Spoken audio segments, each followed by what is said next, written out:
Hey, Arrow, what's happening? Fantastic, Mark. How are you doing today, sir? Exceptionally well, thank you much. I got to tell you, I realize the book is called Sideman, but as a reader of the book and somebody who has been the sideman for so many different projects, you're a leader. You're the front man when it comes to speaking to our creative souls out here, sir. You're very kind. I appreciate that, Arrow. In fact, I've been given the incredibly daunting opportunity, but at the same time, the reins to lead the likes of everyone from Peter Frampton to Gary Brooker, all of them. I actually would correct Billy Preston, Paul McCartney. I had to say, the point being, and I don't take it lightly. I do it because that's my job, and it's a blessing. It's kind of a double-edged sword because you have to be very delicate with how you speak to people. Yep. All these people that we're speaking about, from all the All Starr bands in particular, they're all frontmen. They're all superstars. They're all the leaders of their own band. They don't take direction well sometimes. But as the book says, you could be. My father always said you can be confident but not arrogant, and I try to do my job with confidence.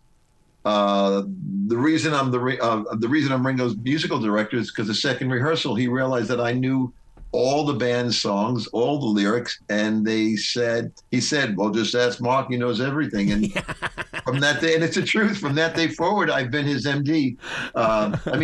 Ringo wrote the foreword in my book, which is like one of the greatest honors I've ever had in my life. And he speaks so beautifully. And I think sometimes, in fact, my wife said, you must be so pleased having a friend like that speak of it. And it's not the Beatle. It's my friend who speaks that way of me. And he's one of the kindest souls. You know, everyone says, oh, peace and love. How much peace and love could there be? He's all of it. He's all of it. He's not one of these guys who are like, hey, peace and love. And like, by the way, go, get the hell out of here. He tries so hard, even when he's upset. He said, but I mean it with peace and love, it's the greatest gift, Arrow. I don't even know quite how to put it, except that I am the luckiest person that you might ever speak to on an interview, and I know it.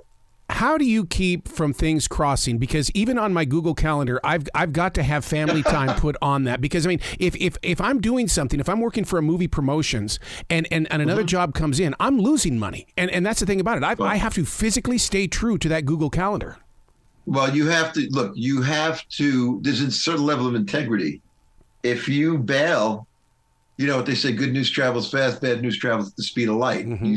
You mess up one time, and it's over. This business is incestuous, and you can't.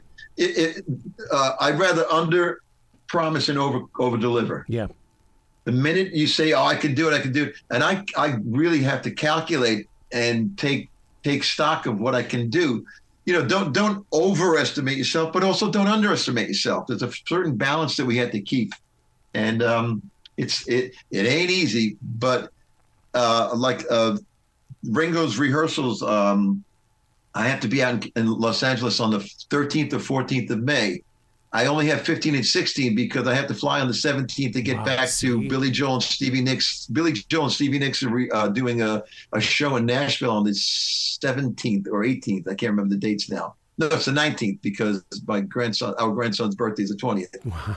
And I got to see, my brain is just going on. And then the following day is my 40th anniversary. So I better get that one right. You know what I mean? But, I've actually gotten to a point where I could tell Ringo, I can only do these 2 days. And he said, I'll take any time you got. Yep. Which is amazing. I mean, I could put the band together for 2 days and it'll be fine. I mean, the last time we got together, Colin Hay had already committed to a tour. So he couldn't make the 2 days of rehearsal that we had in LA. So I had to play Colin Hay for the day. Wow. And, because the band has to run through the paces, and it's amazing. It's the juggling act. You remember the guys used to spin 7 plates and juggle. My dear friend Jimmy Braylauer, whenever we talk about our schedule or how crazy things get, he goes, "Oh, buddy, you got a wobbly plate at the end. Better take care of it." So. Hey, I'm sorry to interrupt, but the next station I just realized is live and they're waiting for us. Okay. If it's okay with Mark, can we get back to you at the 100%, end? 100%. Okay. 100%. All right. I'll see you guys in a little bit. Okay. Is that cool for you, Ara? That's cool. That's beautiful. Yes. Yep. Okay. Thank you. Thanks for understanding. You bet. Thanks, Ara.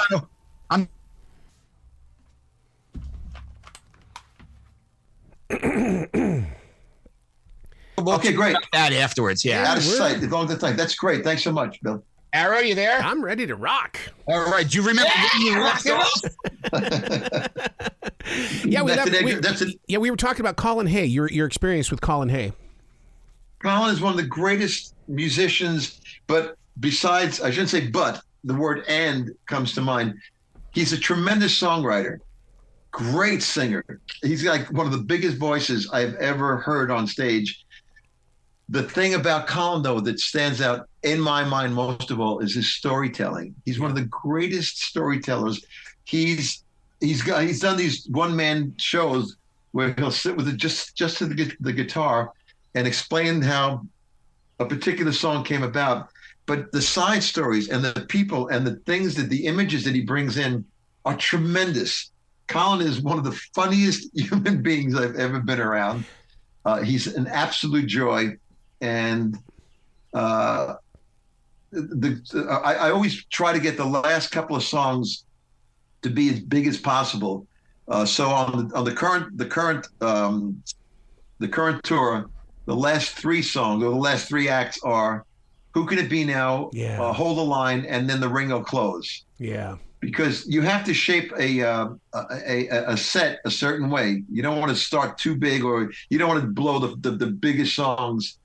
And "Who Can It Be Now" always goes over a storm. Yep. And it just starts out with the gunk, gunk, gunk, gunk, gunk. And Colin's there playing to his echo effect. He's brilliant. Yeah. I love the man. My Colin Hay story is he gave us a private concert at iHeart, and he goes, but somebody has to drive me back over to the concert venue. So he jumps into my Ford, and there's two axes in the back seat, and he looks at the axes and looks at me and goes, I have to sit next to the axes? What are you going to do with me? You mean axes, not guitars? That's funny. Oh man! So am I going to come out of this all right? Yeah. We got axes and arrows. I got to ask you in a way that, because I mean, my wife's ex-husband is a sideman, and the thing is, he says, I don't want fame, I just want to play. And and Bruce has had so much success being that sideman. Do you feel the same way? It's not about the fame; it's about just give me a chance to play. That's all I ever wanted to do was play. Yeah, it's all I still want to do is play, perform. Give me the opportunity. I'm blessed because the people I get to be around are the greatest people ever. They're the top of the heap. There's no one that I've ever preferred. There's no one I want to be. I mean, the only person that when people ask me if you could have anybody in Ringo Starr's All Starr Band, before they even finish, I say Stevie Winwood. That's the one guy who I'd want to have in the band, but he's never been able to do it. Right. The songs, his playing, his guitar playing, his keyboard playing, his amazing voice. That's but the fact that I can get to play with these people. I have performed and played with Stevie. We did Jim Capaldi's tribute in 2007, I think it was. It was an amazing night. Stevie Winwood, Pete Townsend, Joe Walsh, the bass player. I can't remember the bass player. Bill Wyman played a bunch of songs. Yeah, it was an incredible lineup. And again, I was having to tell people, no, that I had to tell. They wanted to do the name of the event was Jim Capaldi, a celebration of Jim Capaldi. Dear Mr. Fantasy. It's a real song that says it all. Well, what else would you do? What could possibly be better than that? I said, the song Love Will Keep Us Alive. Yeah. And she said, why would we do that? I said, because he co-wrote the song. So think of one of the greatest lines ever. I was standing all alone against the world outside. You were searching for a place. I was standing against the world outside. What a great it and what keeps it happening? love will keep us alive. Yep. And that I thought was the most poignant. The message of music is that it's this inclusive thing, and love will keep us alive. And as it turns out, it was a great. I mean, I got to sing a verse. Stevie Winwood got to sing a verse, and I'm like, I'm singing with Stevie Winwood. This is incredible. So the answer to your question, yes, that's what I want to do. I want to play music. And do I need to be the front man?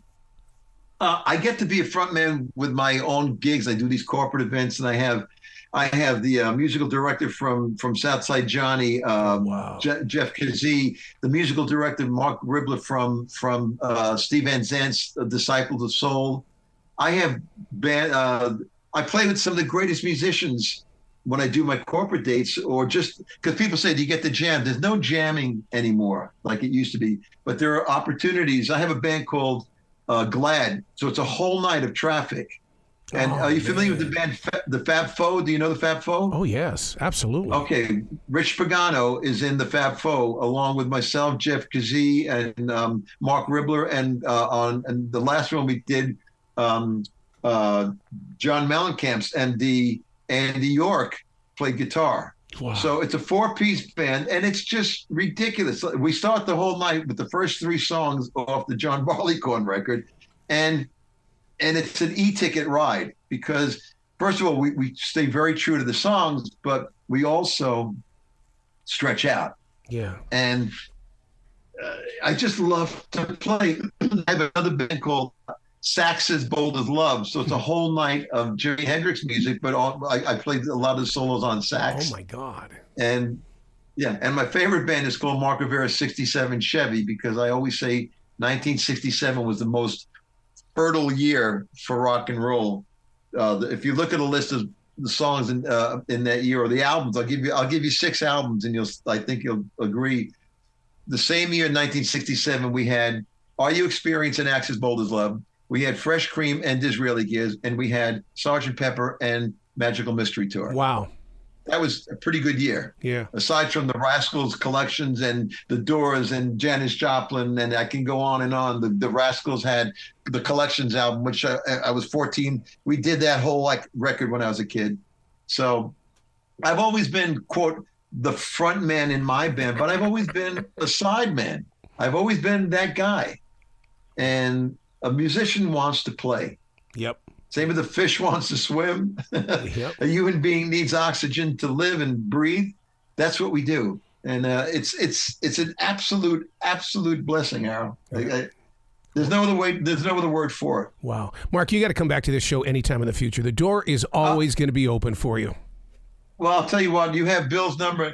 I said this before because it's so difficult, and I appreciate that you gave me time afterwards. We got stuck. Well, I won't say stuck. We got into the 7-minute. If I go over 1 minute here, that makes the next one 4 minutes. And that's really unfair because, as you can tell, I'm no stranger to a story. And like I said, I got a lot of stories, and some of them are actually true. So it's if we can get together again, you have Bill's information. I would love to spend more time. Excellent. We can actually talk about the first time I played the Greensboro Coliseum. Oh my God! Back in '82. Oh. See? It's funny. Half of these places aren't even in existence, and some of them now they're the bank du jour or the insurance company du jour. So I got plenty of stories for you, Arrow. Well, you be brilliant today, okay, sir? You're very kind. Thank you much. God bless you. Be safe out there. Peace and love.